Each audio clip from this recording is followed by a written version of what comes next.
તો આજે આપણે બજાર જેવા ચીઝ કોર્ન સમોસા બનાવીશું, એ પણ એકદમ સહેલી રીતે.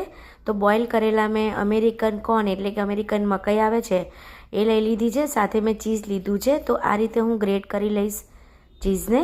તો આમાં બીજું કશું જ એડ નથી કરવાનું. આપણે અમેરિકન મકાઈના દાણા હોય તો સરસ લાગે છે એનું ફિલિંગ્સ. તો મેં એ લીધા, સાથે મેં ચીઝ એડ કર્યું છે.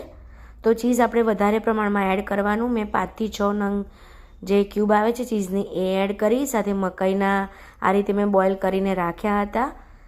સાથે ચીલી ફ્લેક્સ એડ કરીશું તો એનાથી ટેસ્ટ બહુ જ ફાઇન આવશે. સાથે મરી પાવડર એડ કરવાનો છે.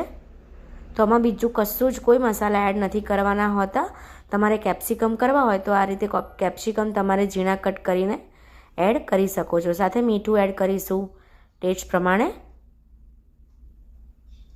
તો થોડા ધાણા પણ એડ કરી દઈશું એટલે લુક્સમાં ફાઇન લાગશે એનું ફિલિંગ્સ.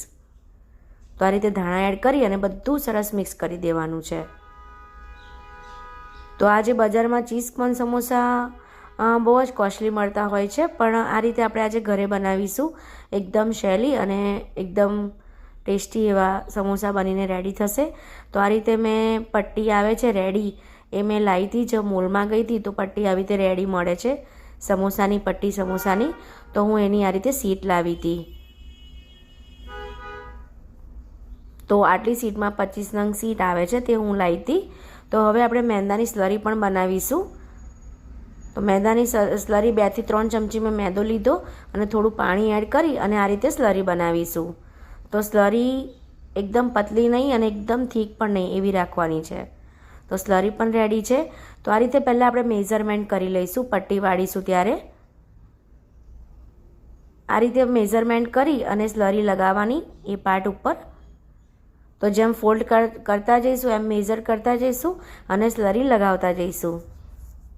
તો આ રીતે તમે આખી સીટનું પણ બનાવી શકો અને સીટને કાપીને પણ નાના સમોસા નાની પટ્ટી તમે બનાવી શકો. તો આ રીતે આપણે મેઝર કરી અને મેંદાની સ્લરી લગાવી અને આપણે ફોલ્ડ કરી દેવાનું છે.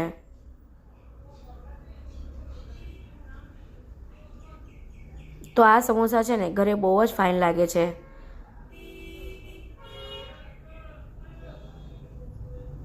તો અમારી સાઈડે બરોડામાં જગદીશના સમોસા આ બહુ જ ફેમસ છે.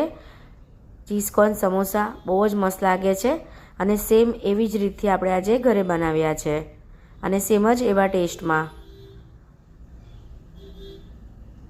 આમાં બીજા કંઈ જ મસાલા એડ નથી કરવાના. બહુ જ સહેલી રીત અને ખાવામાં એકદમ ઝકાસ. તો આ રીતે આપણે ફોલ્ડ કરી લીધું.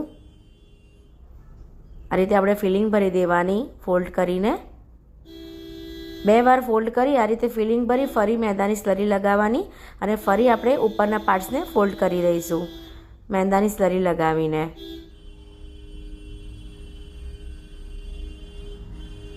તો મેંદાની સ્લરી લગાવવાથી ફોલ્ડ કરવામાં તમને સહેલું પણ પડશે અને સમોસા જ્યારે આપણે ફ્રાય કરીશું ત્યારે સરસ એવા રહેશે.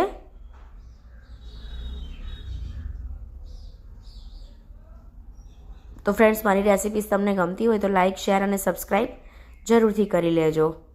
તો આ રીતે આપણે ફાઇનલી ફોલ્ડ કરી લીધું છે લાસ્ટ પાર્ટને. ફરી આપણે સ્લરી લગાવી દઈશું. તો આ રીતે સીટ્સ તૈયાર પણ મળતી હોય છે અને ઘરે પણ તમે સીટને બનાવી શકો છો પટ્ટી સમોસાની. આજે હું મોલમાં ગઈ હતી તો મેં આ રીતે સીટ લાવી હતી. તો વિચાર્યું કે સમોસા બનાવું અને તમારી સાથે રેસીપી શેર કરું. તો જો આ રીતે મેં સમોસા બનાવીને રેડી કરી દીધા છે. હવે આપણે ફ્રાય કરીશું. તો મેં ઓઇલ પણ ગરમ કરી લીધું અને એક એક કરી અને સમોસું અંદર એડ કરીશું.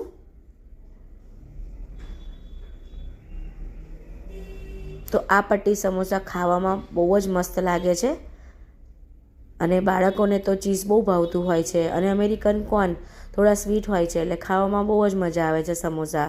અને મરી અને ચીલી ફ્લેક્સ તમે આગળ પડતા એડ કરો ને તો એનો ટેસ્ટ સ્પાઇસી પણ આવશે અને સ્વીટ પણ આવશે એટલે સમોસા ખાવાની મજા આવશે. તો આપણે એ પણ મસાલા એડ કરતી વખતે ધ્યાન રાખવાનું. બધા સરસ એવા સરખા પડશે તો સમોસા બહુ જ ફાઇન થશે. તો આ રીતે સમોસાને ફ્રાય કરી લઈશું લો ટુ મીડિયમ ફ્લેમ પર. બંને સાઈડથી ગોલ્ડન થાય ત્યાં સુધી આપણે ફ્રાય કરીશું. તો તો સમોસાને આ શીટ આપણે બજારમાંથી રેડી લાવતા હોઈએ છીએ ને, તો એને ફ્રાય થતાં પણ વાર નથી લાગતી અને મેં તમને કીધું એ પ્રમાણે ઘરે પણ બનાવી શકો છો.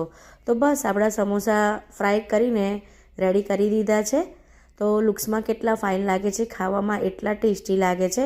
આમાં કોઈ ઝંઝટ બીજી કરવાની નથી હોતી અને કોઈ જ મસાલા બીજા એડ નથી કરવાના. આ રીતે તમે કરશો ને તો ઘરમાં બધાને જ બહુ ભાવશે. Thank you friends, thank you so much.